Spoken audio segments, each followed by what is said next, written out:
Ok, c'est parti. Bonsoir à tous ou bonjour à tous, peu importe l'heure où vous allez regarder cette vidéo. J'espère que vous allez bien. On se retrouve en ce samedi 31 janvier pour la clôture du mois de janvier pour le Bitcoin. On va faire un petit suivi de marché. Ça va être très simple, hein. Je vais simplement vous expliquer où vont les flux en ce moment, où est-ce que vont les flux d'offres et de demandes, puis après on va parler de bear market. On va parler de bear market, on va se rentrer dans la tête qu'il est de plus en plus possible que nous entrions dans la phase avancée du bear market, maintenant que la phase, la phase préliminaire entre guillemets est quasiment finie. Je vais vous expliquer tout ça. Et puis on va voir du coup qu'est-ce qu'il faut regarder,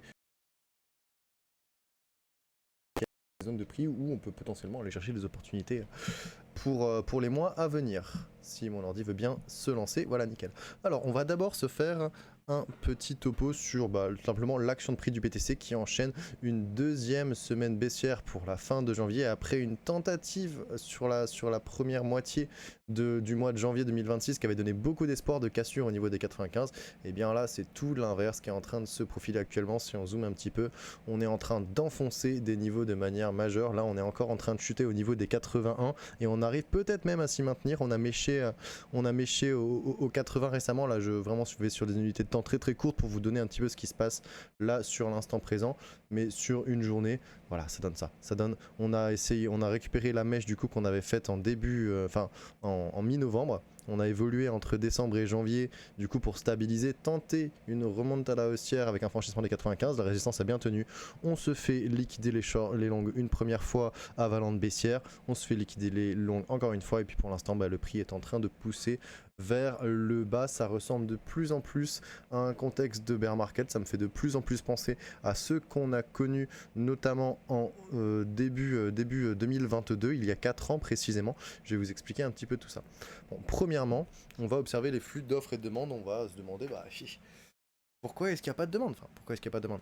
Maintenant on le voit, spoiler, vous le savez. Mais bon, un des mécanismes qui fait qu'on transitionne d'une fin de marché haussier vers un début de marché baissier, c'est un effondrement de la demande, un effondrement de l'intérêt de la part des différents spectres d'investisseurs qui composent le marché. Et c'est exactement ce qu'on a pu observer au cours des dernières semaines, comme vous vous en souvenez avec les analyses que je vous ai présentées les semaines passées, et puis aussi les publics qui servaient de complément à ce qu'on faisait en tant que suivi, notamment au niveau des ETF, donc les institutionnels qui utilisent des ETF pour acheter du Bitcoin sur le spot. Et bien clairement, après une demande ponctuelle au niveau de la cassure des 95 000 le 14 janvier qui montrait bien qu'on avait de l'optimisme si jamais le prix arrivait à montrer un momentum convaincant, et bien tout a été invalidé. On a réussi à redistribuer quasiment la totalité des BTC qui ont été accumulés plus tôt, et je pense même à en pousser d'autres vers la vente. Et on a clairement une participation en 2 vagues à la vente qu'il y a en ce moment de la part des ETF. Vous voyez bien ici qu'on a l'achat. Ici, on a une première vague de vente du coup de désengagement, et là, on est en train de subir une deuxième vague de vente d'investisseurs qui n'ont encore plus confiance. Ce qui s'est passé simplement, c'est qu'on a eu de la réaccumulation progressive ici quand le prix a commencé à donner de la force. Les investisseurs se sont dit ouais, je suis plutôt intéressé, c'est pas mal, on est en train de casser et tout. Et ensuite le prix a dégringolé et progressivement les investisseurs se sont dit ouais, mais en fait non, j'ai pas confiance dans la tendance à court terme, j'ai peut-être essayé d'acheter cette cassure un petit peu haut, j'ai peut-être pris un risque un peu trop anticipé, maintenant je vais me délester. Et par contre quand ça déleste pas de 20 ou 100 bitcoins, hein, ça déleste de 5000 bitcoins par jour. Actuellement ça déleste de 3000 bitcoins par jour. Donc ici on a un premier élément de contexte qui nous explique pourquoi est-ce que le prix est en train de baisser, simplement parce que après une fin de marché haussier, le prix va avoir des conditions de marché on-chain qui vont pas lui permettre d'avoir un momentum haussier très important tant qu'il n'y a pas de demande, surtout je souligne la demande spot. On va revenir en seconde partie sur la structure on-chain, notamment avec les pourcentages d'offres en profit qui vont nous permettre de vachement bien comprendre comment fonctionnent les cycles de rentabilité du BTC et où est-ce qu'on va actuellement, parce qu'on commence à rentrer dans une zone qui, vous le savez de manière historique, est une zone d'opportunité. Je vous en dis pas plus pour l'instant. On va continuer du coup sur notre analyse de l'offre et de la demande. Donc on voit clairement qu'au niveau des ETF, il y a eu un petit peu d'optimisme et qu'ensuite ça a dump. C'est assez clair, et pourtant c'est exactement la même chose qui s'est passé sur les marchés spot. Ici je vous rappelle, ici on mesure les flux de demande ou d'offres nettes sur les marchés centralisé spot de Binance et de Coinbase qui sont les deux plus gros en termes de volume, et donc à un moment donné on va être capable de voir s'il y a un de ces deux là ou les deux en même temps qui achètent ou qui vendent. Par exemple ici en orange je vois bien qu'on a des gros volumes de la part de Binance d'achat, ici on a des gros volumes de vente de la part de Binance. Qu'est-ce qui s'est passé surtout récemment? Il s'est passé littéralement la même chose que ce qui s'est passé sur le contexte des ETF, c'est presque copier-coller, c'est fou comme il y a eu une coordination à ce moment là, c'était assez flagrant, mais clairement on a eu de l'intérêt pour le BTC à la fois sur Binance et à la fois sur Coinbase au niveau du spot, avec des achats de plusieurs centaines de BTC par jour au début janvier jusqu'à la tentative de pic jusqu'à la mi-janvier, et à partir du 14 janvier ça a commencé à ralentir, on a vu l'intérêt ralentir avec le prix qui baissait, et ensuite on est passé en vente nette, et actuellement on est sur la deuxième vague de vente nette exactement comme sur les ETF. On voit bien ici par contre que les volumes qui sont véhiculés en soi ils peuvent quand même être assez élevés, parce que dans l'ensemble si on additionne ici, notamment vous le voyez avec les petites valeurs rouges et vertes ici, c'est le net du coup ajouté entre Binance et Coinbase. Quand les deux s'y mettent ensemble, et ben on atteint aussi des valeurs qui peuvent dépasser le millier de BTC, donc on n'est pas aussi intense dans la vente notamment que ce qu'on peut avoir sur les ETF, mais on s'en rapproche, on est quand même sur la moitié, parfois un peu plus, donc on a quand même une pression de vente qui est assez conséquente. Là rien que sur la journée on est déjà à 3000 sur les ETF, plus excusez-moi, ça c'est les futures. Là on est à 1200, on va dire 4000 déjà. Et il faut comprendre qu'en plus de ça, effectivement, il y a les marchés futures qui ont aussi une influence sur le prix. Et ici, on va voir que finalement, c'est la même chose. Ça vend. En fait, ça vend de partout. Voilà, no spoil, c'est juste ça vend de partout. Ça vend sur les ETF, ça vend sur les marchés spot, ça vend aussi sur les marchés dérivés. On a eu un tout petit peu d'optimisme et un petit peu ici de positions longues qui se sont ouvertes au niveau de la cassure. Vous voyez bien ici, il y a vraiment eu un comportement sur tous les types de marchés où les gens se sont dit au niveau de la cassure ici des 94 000, 95 000, ah ouais là ça m'intéresse, là il y a peut-être quelque chose, j'espère vraiment. Et puis ensuite grosse désillusion, exactement la même chose ici, ah ouais ça commence à m'intéresser, ah c'est super cool et tout, et ensuite ouais bof, oh et puis zut, et puis je me casse, hein. Littéralement c'est comme ça qu'on pourrait le traduire. Et ici, il y a des spéculateurs qui se sont dit c'est peut-être le moment d'ouvrir un petit peu de position longue, mais on voit bien que l'intérêt n'était pas non plus extrêmement présent, c'est pas des valeurs qui sont très importantes historiquement. Et juste après, en fait non, j'ai pas envie, je préfère shorter. Puis c'est d'ailleurs ici beaucoup les utilisateurs de Bybit qui sont revenus à la charge avec les shorts tout au long de la baisse. Et actuellement, on est à peu près à un volume net de vente de moins 2000 BTC. Donc sur la journée, on a moins 3000 de ventes sur les ETF, moins 1000 de ventes sur les marchés spot, et moins 2000 sur les marchés futurs. Et encore j'arrondis, donc on est au moins à 6000, et encore je suis généreux, de ventes rien que dans la journée. On n'est clairement pas sur un comportement d'optimisme, on est clairement pas sur une dynamique de marché qui permet de favoriser un momentum aussi. On n'est clairement pas sur quelque chose qui inspire de la confiance. Et pour clouer le clou du spectacle, on peut ici aller observer les liquidités longues justement qui ont été ouvertes tout au long de la tentative de remontada, qui avait pris un premier point ici au niveau des 93, ensuite un deuxième point au niveau des 84, ensuite 86, puis ensuite 89. Et ces liquidités là, après qu'on soit allé chercher un petit peu de liquidité short au nord, tout de suite dégringolade, première vague de liquidation, seconde vague de liquidation, troisième vague de liquidation, et là on est à un contexte où après la troisième vague de liquidation, le prix a légèrement repoussé et on est tout de suite reparti dans une avalanche baissière pour aller tester les 80 000. C'est clairement ici un momentum baissier, les shorters sont clairement en contrôle, notamment ici avec un point pivot aux alentours des 98 à 100 000 qui n'a jamais été retesté et qui a servi du coup de marteau, en fait de point de pression. Ici vous voyez la bougie, le doji de marteau inversé, poum, et on redescend. Donc clairement une dynamique pour l'instant de continuation baissière, hein, ça se voit, hein. Depuis la TH ça n'a fait que ça, on a consolidé, tenté, et là on a clairement invalidé, et on est sur un momentum on est sur un motif de continuation baissière. Donc écoutez, là je vois pas comment la totalité de Twitter ne peut pas parler de bear market. C'est pas grave, hein, de parler de bear market en soi, c'est pas quelque chose de tabou, c'est juste une condition de marché qui existe. Voilà, ça fait partie des cycles. Des fois on est sur une condition de croissance avec de la création de richesse et de la réalisation de profit. Cette période est terminée. De mon point de vue en tout cas, là il y a tous les indicateurs m'indiquent que pour l'instant c'est finito, et après c'est pas grave, en réalité on revient quand même des 16 000 $ à la fin du bottom du bear market de 2022. Pour ceux que t'es déjà là, voilà, on a fait 16 000, 120 000, c'est quasiment 125 000. Moi je suis assez content du voyage qu'on a fait jusque là pendant les 3 dernières années, même s'il était assez rocambolesque et qu'il y a beaucoup de choses qui sont passées avec de nouveaux facteurs sur le marché, les ETF machin, il y a beaucoup de choses dont on pourrait parler, mais là clairement j'ai un sentiment de déjà vu, c'est déjà mon troisième cycle baissier qui commence à s'entamer, parce que je suis là depuis 2007 et je commence à sentir les choses venir, je commence à avoir des similitudes. Donc outre une intervention divine, providentielle ou une bonne news qui nous permet directement de récupérer à minima la zone des 80, des 95, d'aller chercher plus haut que le plus précédent, donc ici au niveau des 90-95, sauf intervention divine avec bougie verte qui nous permet d'aller chercher ici, là je vois pas. Il n'y a pas de demande qui s'exprime pour l'instant, donc si elle tient à s'exprimer, elle a intérêt à le faire dans les jours à venir. Mais pour l'instant, ça sent le charbon, ça sent le sapin. Voilà. Après, bon, une petite nuance que je pourrais apporter à la limite, pour ne pas paraître tout à fait catastrophiste, en fait, c'est pas tout à fait une catastrophe, mais c'est de dire que à la limite, là, on est sur un mouvement qui a eu lieu.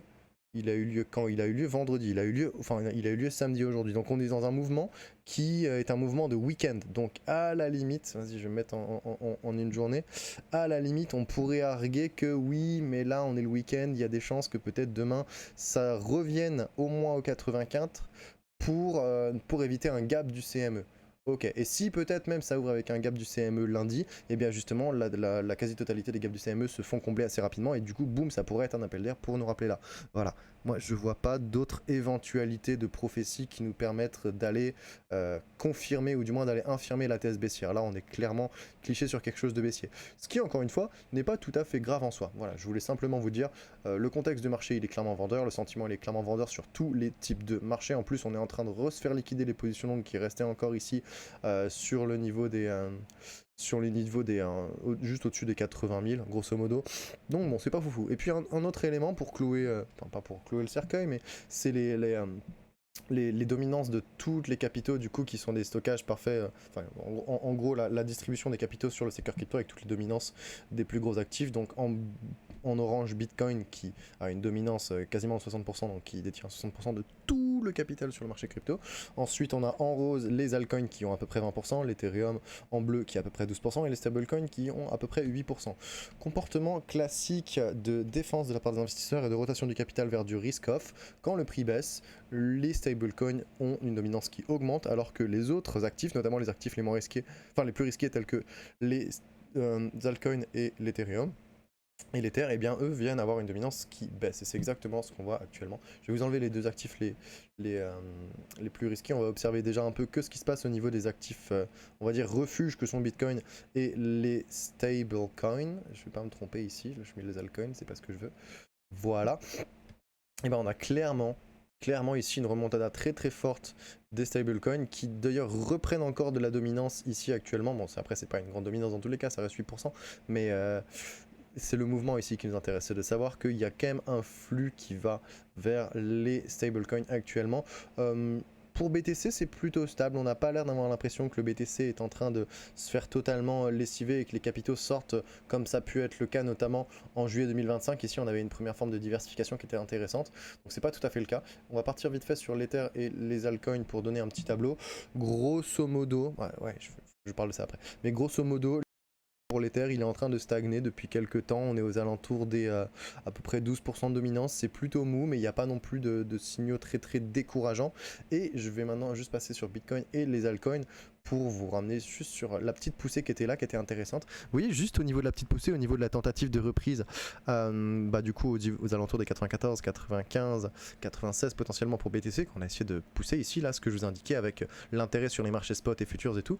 Et bien, juste à ce moment-là, on a pu observer une baisse de la dominance du BTC en faveur des altcoins et c'était très intéressant parce que ça nous a indiqué que non seulement il y a eu de l'optimisme comme on l'a vu sur les différents marchés spot et futures pour le BTC au niveau de cette remontée, mais ça a aussi été le cas sur d'autres types de marchés et il y a des capitaux qui sont sortis de BTC pour être investis sur les altcoins à ce moment là. Donc il y avait un certain risk on, il y avait quand même une certaine confiance des investisseurs qui se sont dit ouais, là je la sens pas mal et je la sens tellement bien que je vais pas seulement m'exposer à Bitcoin, je vais m'exposer à des altcoins. Et donc ça nous montre bien ici tout l'aspect piégeux en fait de cette tentative haussière qui, je pense, a pris beaucoup de personnes à court qui se sont dit vas-y je rentre aux alentours de 92 et qui ensuite hop là sont en train maintenant de se faire un peu maraver malheureusement pour ceux qui sont encore présents sur le marché, qui n'auraient pas déjà liquidé comme ça a pu être le cas justement dans la 3e semaine de janvier.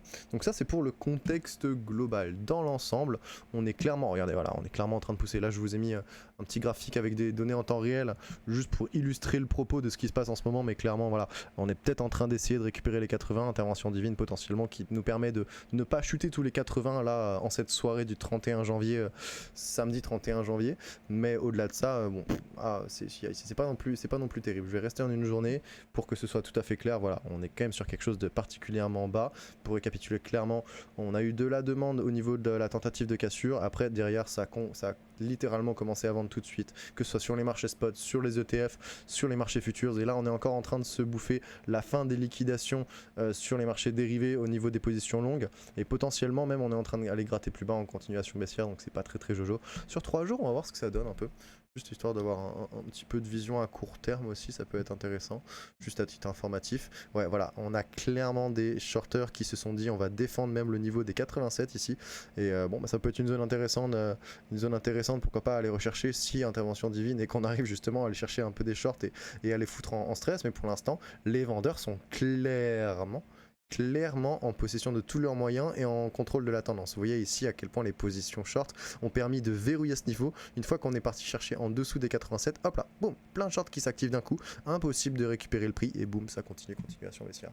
Donc ça, c'est les conditions de marché dans lesquelles on évolue actuellement. C'est des conditions qui sont pas favorables à une hausse, c'est un peu malheureux, mais écoutez, on fait avec ce qu'on a, hein. On n'a pas trop le choix, donc c'est comme ça. Et donc, dans ce contexte où on est sur le point vraiment là de confirmer, de mettre les 2 pieds dans la tombe, pour moi comme je vous l'ai dit on avait déjà un pied dans la tombe du bear market, là on est clairement en train du coup de mettre le 2e pied dans le plat. Dans ce contexte, on va faire une petite expérience de pensée, on va se dire ok regardez, là on va rentrer en bear market nettement, c'est comme si la première phase entre guillemets précoce du bear market était en train de se clôturer et qu'on rentrait dans la phase plus ou moins avancée, ou la phase intermédiaire pourquoi pas du bear market, et donc maintenant on va aller observer un peu quel comportement on a envie de voir, quelles opportunités on peut saisir et aussi quels sont les niveaux de prix sur lesquels on va peut-être pouvoir s'arrêter, avec pourquoi pas aussi une petite situation au niveau de la topographie, parce que vous allez voir que c'est très parlant de voir les différents clusters de BTC sur lesquels on est en train d'évoluer et sur lesquels on pourrait potentiellement atterrir dans les semaines à venir. Donc il y a pas mal de choses que j'ai envie de vous montrer un petit peu là-dessus, là pour cette seconde partie de vidéo. Premièrement, on va s'intéresser au pourcentage d'offres en profit qui va nous permettre ici de délimiter des contextes de marché très intéressant.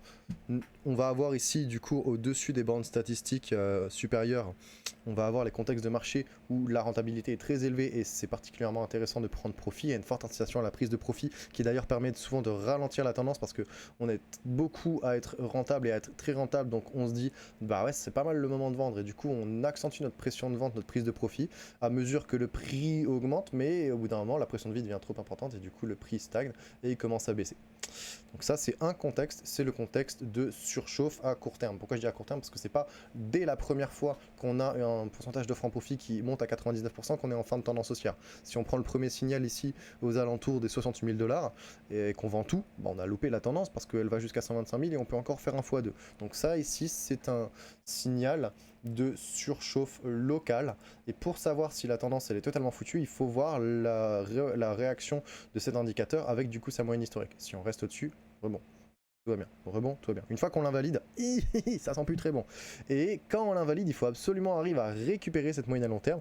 Et si on a un cas ici de dead cat bounce, ici de tentative de reprise, puis un rejet violent, exactement comme ça a pu être le cas en mars 2022, exactement comme ça a pu être le cas en janvier 2017. Je vais essayer de vous récupérer un historique jusque là. Vous voyez ici, c'est exactement la même chose. Saturation du profit de manière locale, on finit par chuter sous la moyenne historique, on vient la tester, c'est pas trop facile, on vient la tester et non on rejette, et à partir de là on rentre dans un contexte de bear market. Exactement la même chose ici entre décembre et janvier 2021 et 22. On vient passer en dessous, on essaie de repasser au-dessus, hop là, et ben non, en fait on n'y arrive pas, et pouf. Et en plus, même graphiquement, je trouve que ça se ressemble beaucoup. Je vous invite, là je vais pas le faire parce que je peux pas m'attarder trop longtemps, mais je vous invite juste à sélectionner ces périodes entre octobre 2021, mai 2022, octobre 2025, la période actuelle de 2026 et la fin 2017, début 2018. Je vous invite à comparer ces périodes d'un point de vue graphique et aussi avec les pourcentages de francs profit, pourquoi pas avec les MVRV si vous en avez envie. Vous verrez des similitudes et manifestement c'est pas juste une coïncidence, c'est simplement qu'on est sur des contextes de marché, sur des... Ouais, c'est ça, sur des conditions de marché qui sont particulièrement similaires. Et comme elles sont particulièrement similaires, bah, on peut potentiellement se projeter. Je suis pas du tout l'analyste on-chain qui va faire des projections dans une boule de cristal. Par contre, là, on est clairement sur un contexte qui ressemble vachement aux deux précédents. Et même si on ne peut pas se dire que ça va être également la même chose, on peut quand même se dire qu'on va retrouver des conditions similaires. Ce que je veux dire par là, c'est que le graphique du prix et les données, elles vont avoir un comportement qui va être localement très différent. Voilà, on va pas avoir la même volatilité au même moment et dans le journalier, ça va jamais se ressembler. Par contre, dans l'idée, et ben en fait il va se passer la même chose, c'est-à-dire que ça va rimer d'une certaine façon, ça va pas se répéter mais ça va rimer. Qu'est-ce qui va se passer? Eh bien peu à peu, alors que le rejet du pourcentage de francs profit par rapport à sa moyenne historique, je vais y arriver, bah, fait baisser le pourcentage de francs profit avec maintenant une valeur de 65%, eh bien le prix va... Pourtant, moi, si on part du principe que le prix chute sous les 80 et qu'il continue de baisser, eh ben, il va amener le pourcentage de francs profit à être de plus en plus bas et à passer notamment sous les bandes statistiques inférieures, comme ce fut le cas lors du bear market de 2017-18, comme ce fut le cas lors du bear market de 2022.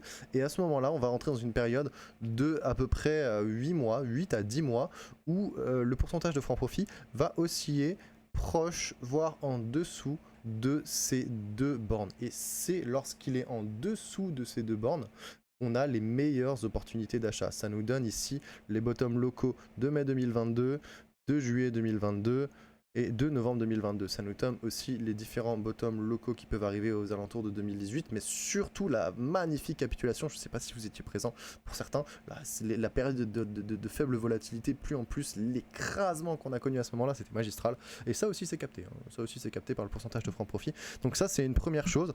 Imaginez qu'on passe un petit peu de temps en dessous, aux alentours, pourquoi pas, d'un pourcentage de francs profit qui soit aux alentours des 60, 55, peut-être même aller aux alentours des 50, et bien ces périodes sont des périodes durant lesquelles il y a beaucoup d'investisseurs qui vont être en perte, le prix va baisser, mais ça va aussi être des opportunités d'achat générationnel. Vous voulez clairement pas acheter du BTC à partir du moment où il est en zone de surchauffe. Il faut l'acheter quand il est en zone de survente. Et qu'est-ce qu'on est en train de faire? On est en train de rentrer dans un contexte de conditions de survente. Donc voilà, c'est aussi simple que ça. Je ne sais pas exactement comment ça va se passer. Il y a des comportements qui sont différents au fur et à mesure des différents bear markets. Je pense que la topographie de marché et aussi le contexte de marché ne sont plus les mêmes. On a des acteurs qui sont différents. On a MicroStrategy qui a annoncé que s'ils étaient en difficulté financière, ils pourraient liquider du BTC. On a les ETF et les marchés dérivés qui apportent une pression de vente qui peut potentiellement être supplémentaire. Donc je sais pas si le BTC il peut avoir une volatilité qui est plus élevée que durant les derniers cycles baissiers. Tout ce que je peux vous dire, c'est que lorsqu'on va avoir un pourcentage de francs profit qui va chuter en dessous de 0,6, 0,55, ce sera clairement des opportunités. Peut-être pas commencer à tout acheter d'un coup tout de suite, mais pourquoi pas, la meilleure stratégie potentiellement, se créer un DCA. À partir du moment où vous savez que là on entre dans la zone statistiquement basse et en fait dans l'histoire de tout le BTC il n'est arrivé peut-être que pendant un tiers, même pas, je dirais un dixième de tout le temps du marché du BTC. Regardez, juste prenez les zones, bon c'est un peu difficile sur celui-là parce que je suis calibré sur 2013 donc ça ne sera pas tout à fait fidèle, mais regardez ici les moments où le pourcentage de francs profit est en dessous de ces bornes, mais ça se compte sur je sais pas, peut-être 10% de l'historique de tout le BTC, peut-être pas. Et du coup, ces 10% ici d'opportunités, c'est les périodes durant lesquelles vous avez les meilleurs prix en fait. C'est littéralement les soldes. Donc c'est pas non plus un conseil en investissement que je vous fais. Je vous dis juste que statistiquement, durant les périodes durant lesquelles le BTC est le moins cher, c'est les périodes durant lesquelles c'est les périodes dans les... J'arrive pas à le formuler, excusez-moi, c'est un samedi compliqué. Mais... on va rentrer dans le genre de période, dans ce type de période et de conditions de marché où les probabilités d'acheter un BTC pas cher sont les plus importantes. On va littéralement rentrer dans une période de solde, voilà où je voulais en venir. Donc on va suivre avec attention au fur et à mesure des prochaines semaines l'évolution du pourcentage de francs profit qui va être influencé par le prix pour voir si justement il va aller chercher en dessous des 0,6, 0,5 et si c'est le cas, là, moi personnellement DCA. DCA, c'est mon choix, hein. Je vous dis ce que je fais, je vous incite pas du tout à faire pareil, bien que ce soit une méthode qui soit tout à fait encouragée par nos analystes et par beaucoup de personnes sur le crypto Twitter, mais dans l'idée, DCA, voilà, je sais pas, 10 euros par jour, 20 euros par jour ou 100 euros par semaine, peu importe, chacun met le montant qu'il peut, à la fréquence qu'il veut, mais DCA pour accumuler pas cher des petits Satoshi. Stacks, comment est-ce qu'ils disent encore Stack Sats, je suis pas très très bon. Mais en tout cas, je vous donne déjà une bonne idée de conditions de marché dans lesquelles on va clairement rentrer d'ici peu de temps. Pour ajouter un petit peu à tout ça, je vais aussi ici vous partager la vision à long terme que vous connaissez ce graphique, hein, la vision à long terme que j'ai sur le BTC, où on a deux moyennes, une à long terme, une à plus court terme, qui nous permettent de donner un peu justement la frontière entre le marché baissier et le marché haussier. Et on a aussi des bornes basses et des bornes hautes qui nous permettent de savoir quand est-ce que le prix est en surchauffe, quand est-ce que le prix est en survente. C'est un autre modèle qui coïncide plus ou moins avec le modèle avec le modèle du pourcentage de franc profit. Mais vous voyez que ça encadre plutôt, plutôt très bien même les extensions haussières et baissières du BTC jusqu'à présent. Bon, ce sera le premier cycle où la borne haussière n'aura pas été atteinte dans l'éventualité où on rentre en bear market, là où on y est. Parce que voilà, moi je parle dans cette éventualité-là. Là, ce que je vous propose ce soir, c'est une expérience de pensée de... Allez, on se dit que le bear market est acté à 100%.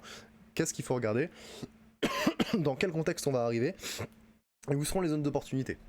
Donc, on n'a vraiment pas besoin de la bande supérieure ici parce qu'on va s'intéresser qu'à la bande inférieure et du coup à nos petites moyennes là qui nous permettent de savoir si on rentre ou pas en bear market. Pourquoi est-ce qu'on rentre en bear market? Les éléments que je vous ai présentés précédemment, mais aussi le fait qu'on a eu un rejet technique sur le prix des investisseurs à court terme ici en Cyan qui est très très très mauvais signe. En Cyan, le prix d'investisseurs à court terme, c'est un indicateur qui a tendance à donner support au prix du BTC durant les tendances haussières et résistance durant les tendances baissières. Regardez ici, support, plus ou moins support, un peu compliqué durant l'année 2024, je veux bien l'avouer. Et ici on l'a invalidé mais on l'a récupéré ensuite, on commençait déjà à avoir des faiblesses, à plus trop tenir le niveau, et là on tombait en dessous et ensuite on l'a rejeté. Mauvais, très très mauvais, exactement comme ce qui s'est passé durant le début de bear market de 2017. Exactement ce qui s'est passé également en 2022, exactement ce qui s'est passé aussi en 2017, vous voyez que c'est exactement la même chose. Et pareil, on vient passer ici sous la moyenne à long terme, donc on passe sous la moyenne à long terme, sous la moyenne à court terme. Ici c'est pareil, on passe sous la moyenne à long terme, sous la moyenne à court terme, on les rejette en plus en même temps, c'était vraiment magnifique, hein. Vraiment technique, là, paf, on les rejette tout à fait en même temps, et bim, on rentre en bear market. Et qu'est-ce qu'on a actuellement? On a la même chose. On a la même chose, là on est passé en dessous des deux bandes, on a rejeté le prix réalisé des investisseurs à court terme, et on a tout qui nous indique qu'on est en train dans un bear market. Et en plus, j'ai rien décidé, c'est les marchés qui décident, on voit tous les flux qui sont des flux vendeurs. Donc à partir de ce moment-là, petite expérience de pensée, on se dit, ok, quel prix je peux potentiellement aller chercher pour une fin de bear market? Et là on regarde... Est-ce que mon ordinateur est pas en train de planter? Non, c'est bon. Ok. On se dit quel modèle donne des plutôt bons signaux pour des prix bas du BTC, et on regarde souvent le prix du BTC il a tendance à aller chercher des prix qui sont juste en dessous du prix réalisé et de la bande inférieure. Voilà, je vous donne les exemples des cycles précédents pour que vous compreniez. Voilà, il y a d'autres modèles dont je ne vais pas parler aujourd'hui, comme le prix équilibré ou d'autres choses, le CVDD. On va pas rentrer dans ces détails, ce qui nous intéresse c'est les valeurs actuelles. Les valeurs actuelles pour la bande inférieure et le prix réalisé, c'est 55 000. 50, 56, 55 000, moi j'aurais tendance à dire 50, 60 pour être large. 50, 60, moi c'est un prix à partir duquel je me dis ouais, là vraiment acheter du BTC c'est pas cher. Déjà on retombe sous l'ancienne ACH, ce qui n'était pas arrivé quasiment durant tous les cycles. En fait le cycle de 2022, le cycle baissier de 2022 avait été le premier à chuter sous son ATH.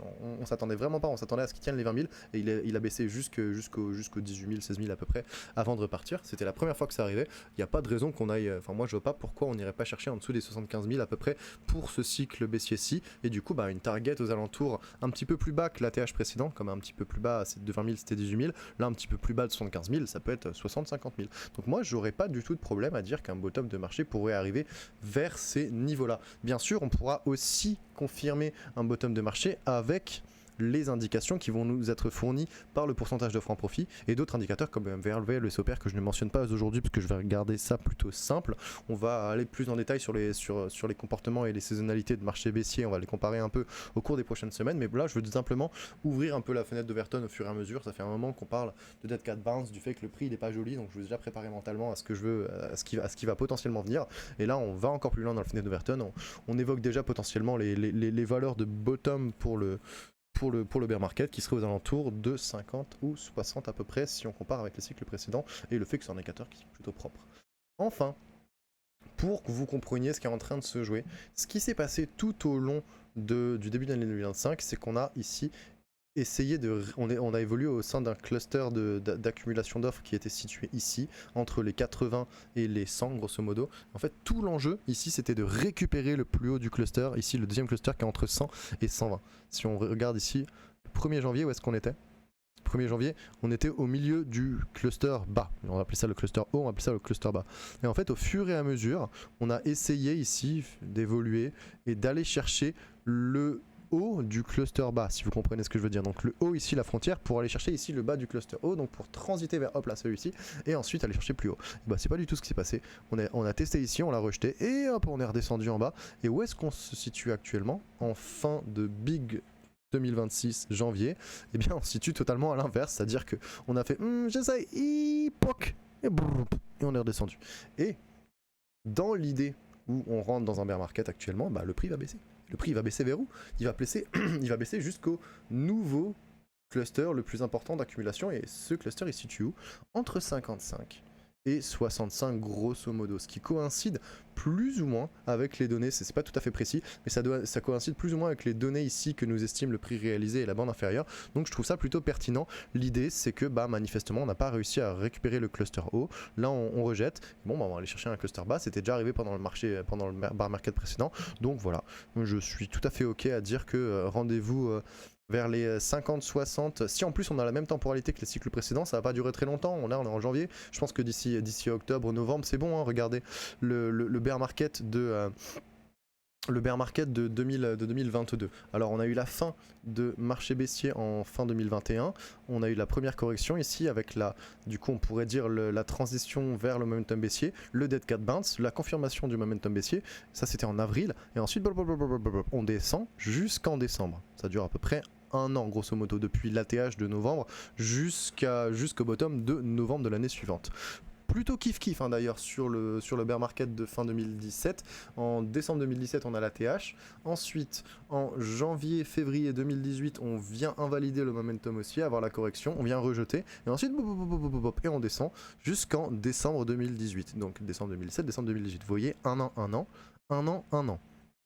On va pas dire que ça va se passer de la même façon, mais si ça se passe de la même façon, eh bien on a eu un ATH en octobre, là on a une autre correction, dead cat bounce, momentum baissier confirmé, on descend à peu près jusqu'aux 60 000, 50 000, pourquoi pas même un peu en dessous. Personnellement, je ne suis jamais contre des bonnes soldes sur Bitcoin. Et après, bah du coup, aux alentours d'à peu près octobre de cette année, et bah du coup, bottom de bear market, je sais pas moi, vers pourquoi pas 40, 50. Et ensuite, bah là, on peut d'essayer comme des malades acheter du Bitcoin très très peu cher. Et on reviendra ensuite, si c'est le cas, sur les différents modèles qui permettent de confirmer qu'on est en fin de bear market et qu'on va rentrer dans le early bull market. Je ne vais pas commencer à rentrer trop dans la besogne. Là, on est dans cette phase. On va confirmer d'ici très peu si on rentre dans la phase avancée puis terminale du bear market. Je ne vais pas commencer à vous parler de la fin du bear market et du début du bull market qui suivra. On va mettre la charrue avant les bœufs. Mais là, on est clairement, de mon point de vue, dans cette phase et on devrait rentrer dans la dernière phase d'ici peu. Cette phase, on va rentrer dans cette phase là d'ici peu. Voilà ce que je voulais vous présenter, donc j'espère que c'est des données qui vous ont plu. Je vous souhaite à tous un excellent samedi, n'hésitez pas à me donner des retours sur votre sentiment, si vous comprenez un peu ce que je veux essayer de vous véhiculer, si la pertinence des données apportées vous convient suffisamment, et si vous êtes prêt mentalement, comment est-ce que ça se passe pour vous. Je sais qu'il y en a pour qui ça doit être un peu dur, qui sont peut-être encore engagés, qui n'ont pas vendu plus tôt et qui sont encore en train de se dire ouais mais est-ce que je sais pas tenir le coup et tout. Je sais qu'on est tous dans des contextes un peu différents, donc n'hésitez pas à me faire vos retours, votre ressenti à la fois sur la vidéo et sur le contexte de marché global. Et puis je vous souhaite un excellent samedi, on se retrouve très très vite pour un nouveau suivi d'Analyse on Chain. À bientôt.